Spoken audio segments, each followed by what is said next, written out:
Bé, avui ens endinsem en una figura que gairebé 2 segles després sembla que ens estigui parlant directament. John Stuart Mill. Totalment. Tenim sobre la taula uns fragments d'un text acadèmic que, la veritat, és bastant dens. I la nostra missió és, doncs, desembolicar aquest personatge. Sí, Entendre per què les seves idees sobre la felicitat, la llibertat, la pressió social ressonen tant avui dia, en ple món de xarxes socials i debats tan polaritzats. i tant.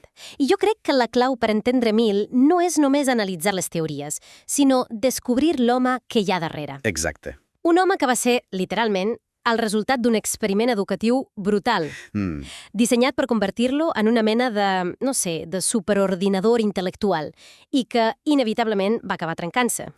Clar. La seva filosofia neix, de fet, de les runes d'una crisi personal molt, molt profunda. Comencem per aquí, doncs. Per l'experiment? Mill neix a Londres, 1806, i el seu pare, James Mill, que era amic del filòsof Jeremy Bentham, tenia un pla per a ell. Un pla radical. Volien crear el perfecte intel·lectual utilitarista. Un líder per la seva causa. Sí, exactament. I van decidir que la millor manera era amb un aïllament i un entrenament intensíssim. Imagina tu, A veure, aprendre grec clàssic als 3 anys. 3 anys? Als 8 ja dominava el llatí i sabia llegir tots els grans clàssics. Llegia Plató i Heròdota quan els altres nens, doncs, jugaven. Ostres, No hi havia vacances, ni jocs, ni espai per a l'espontanietat. Era un programa dissenyat per aniquilar la infància i substituir-la per pura raó. és terrible. No m'ho puc ni imaginar. Més que un geni, sembla que volien crear un robot, vaja. Totalment. I, és clar, això havia d'explotar per algun joc. I tant que va explotar. Als 20 anys cau en una depressió severíssima. Ell mateix ho descriu a la seva autobiografia com un estat de buidor total. Saps? Es pregunta, si tots els teus objectius a la vida es realitzessin de cop, et faria feliç? I la resposta? I la resposta que li ve de dins és un no retorn. Uau! S'adona que ha cultivat la ment analítica, però ha deixat morir tota la part emocional. És una màquina de raonar que ha oblidat com sentir. Però, com se surt d'una crisi així? Perquè no només va sobreviure, sinó que va transformar completament la seva filosofia. Què el va ajudar? Bé, és un procés fascinant. Comença a llegir poesia, sobretot els poemes de Wordsworth, que li desperten una nova sensibilitat cap a la bellesa, als sentiments. Redescobreix les emocions. Sí, l'art. Tot allò que la seva educació havia ministingut. Però la figura absolutament transformadora, la que marca un abans i un després, és Harriet Taylor. Aquí volia arribar. La seva relació amb ella sembla de pel·lícula. Totalment. Es coneixen al 1830. Ella és una dona brillant, intel·lectualment potentíssima, però estava casada. Mantenen una amistat molt profunda i una col·laboració intel·lectual durant 21 anys, desafiant totes les convencions socials de l'època. 21 anys. Sí. Quan el marit de Taylor mor, finalment es casen el 1859. I Mill no se n'està de dir que ella és coautora de les seves obres més importants. De bo. Sí, és ella qui l'empenya cap a un pensament més social, més radical i sobretot qui cimenta la seva defensa apassionada i pionera de la igualtat entre homes i dones. Sense Harriet Taylor, el Mill que coneixem no existiria. O sigui que d'aquesta crisi i d'aquesta relació en surt un pensador totalment nou. A veure si ho entenc. Ell hereta la filosofia utilitarista de Bentham. Correcte. Aquella idea que una acció és bona si produeix la màxima felicitat per al màxim nombre de persones. Però, després del seu daltabaix personal, aquesta definició se li deu quedar curta. Se li queda curtíssima. De fet, la troba perillosa. Perillosa. Sí. Per a Bentham, el pare de l'utilitarisme, tots els plaers eren iguals. Només importava la quantitat. El plaer de jugar a un joc senzill podia ser equivalent al de llegir poesia, si la quantitat de plaer era la mateixa. Entenc. I aquí és on Mill diu, un moment, això no pot ser. I aquí introdueix la seva gran innovació, la distinció entre tipus de plaers. Exacte. Distingeix entre plaers inferiors, que són els purament corporals, sensuals, els que compartim amb els animals, i els plaers superiors, que són els de l'intel·lecte, la imaginació, els sentiments morals. Com a gaudir de l'art, aprendre alguna cosa... Sí, una bona conversa... Són plaers que involucren les nostres facultats més humanes. I la seva conclusió és demolidora, recollida en aquella famosa frase. Ah, sí? És millor ser un ésser humà insatisfet que un porc satisfet. Millor ser un Sòcrates insatisfet que un neci satisfet. Entenc la distinció, però em pregunto, com es mesura això? Qui decideix que llegir filosofia és superior no sé, gaudir d'un partit de futbol amb els amics. No és una teoria una mica elitista? És una pregunta excel·lent i és la crítica que se li ha fet sempre.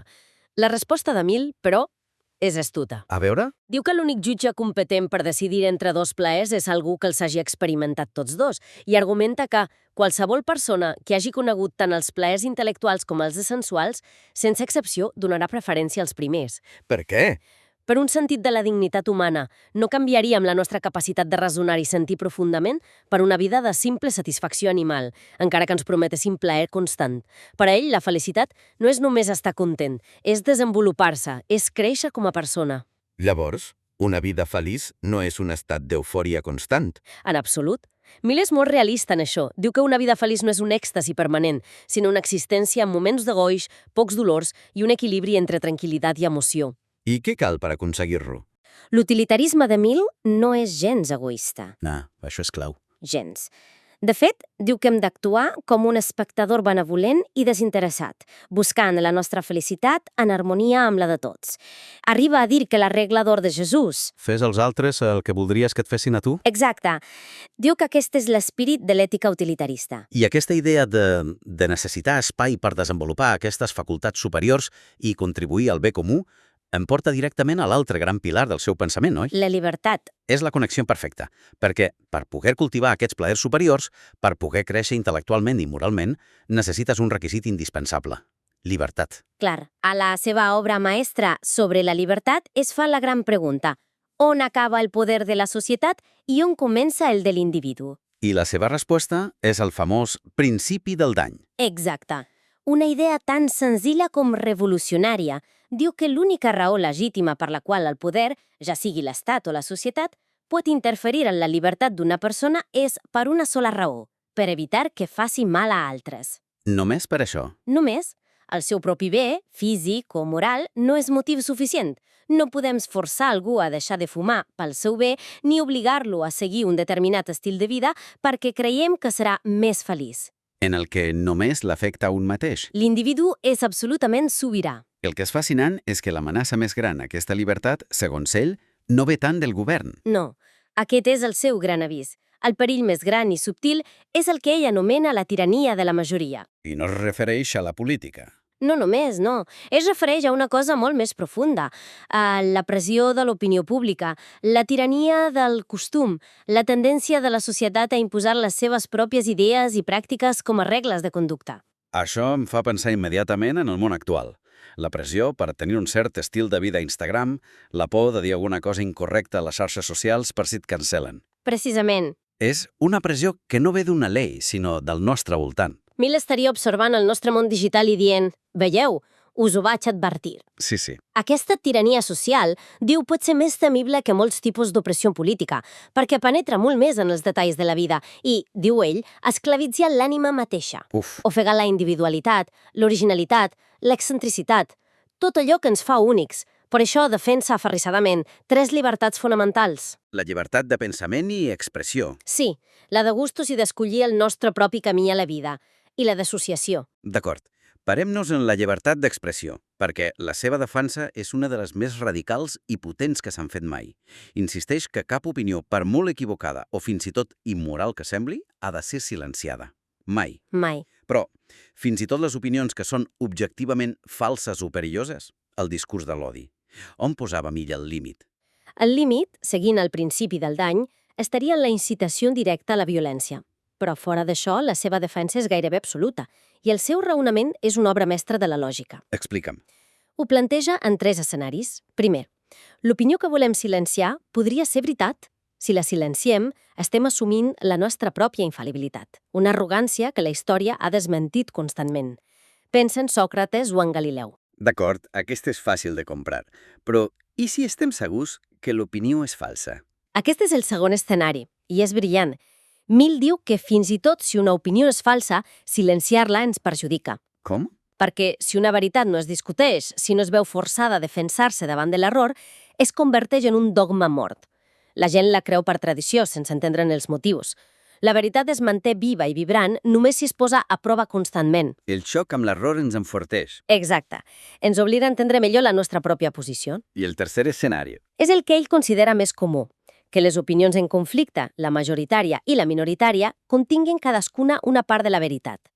Com cap de nosaltres té el monopoli de la veritat, l'única manera d'apropar-nos a una visió més completa és a través de la col·lisió d'idees, del debat obert. O sigui que la diversitat d'opinions és bona en si mateixa. És un bé absolut. Per a Mill, és el motor del progrés humà. Espera, perquè aquí hi ha una aparent contradicció que em fascina.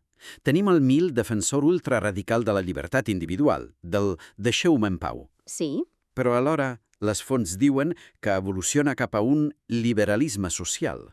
Com pot ser que el gran defensor de la llibertat individual també vulgui que l'Estat intervingui en l'economia i la societat? És que per a Mill no hi ha contradicció.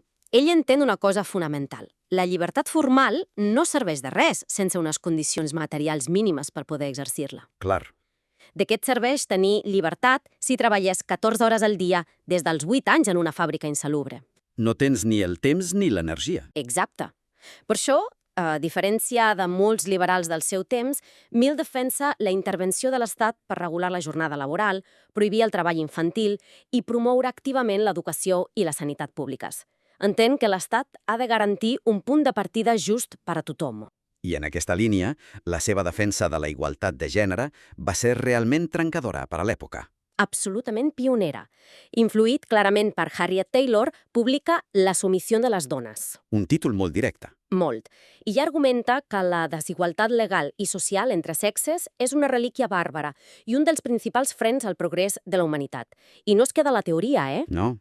El 1867, sent membre del Parlament britànic, protagonitza un moment històric. Proposa una esmena a una llei de reforma electoral per substituir la paraula home, man, per persona, person. Per aconseguir el sufragi femení. Exactament.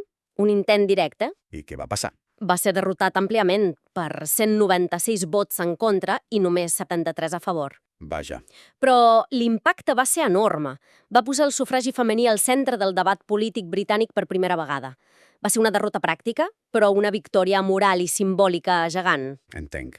I perquè fa el govern, tot i que defensa la democràcia representativa, sempre està preocupat per protegir les minories de la majoria i per la necessitat d'una ciutadania formada per evitar caure en la mediocritat. Aleshores, fent balanç, el retrat que emergeix és el d'un pensador ple de matisos.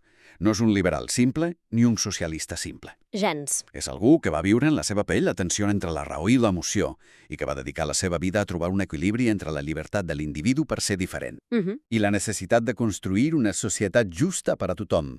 Un filòsof que redefineix la felicitat, posant-li qualitat i la dignitat per sobre de la simple satisfacció. Exacte. I tot això ens deixa amb una pregunta final, una provocació per al nostre temps. A veure... Mill basava tota la seva esperança de progrés en la confrontació honesta i oberta d'idees, fins i tot les que ens resulten més incòmodes o ofensives. Ell creia que d'aquest xoc en sortiria una veritat més completa. Sí? Si mirem el nostre ecosistema mediàtic actual, amb les bombolles de filtre dels algoritmes que només ens mostren el que ja pensem, la cultura de la cancel·lació que busca silenciar veus dissidents i la polarització extrema, la pregunta és inevitable. Com podem aplicar avui la seva defensa radical del debat. Exacte. És possible encara crear espais per a aquesta col·lisió d'opinions que ell considerava vital o les nostres eines de comunicació moderna s'han fet que la seva proposta, irònicament, sigui més utòpica que mai?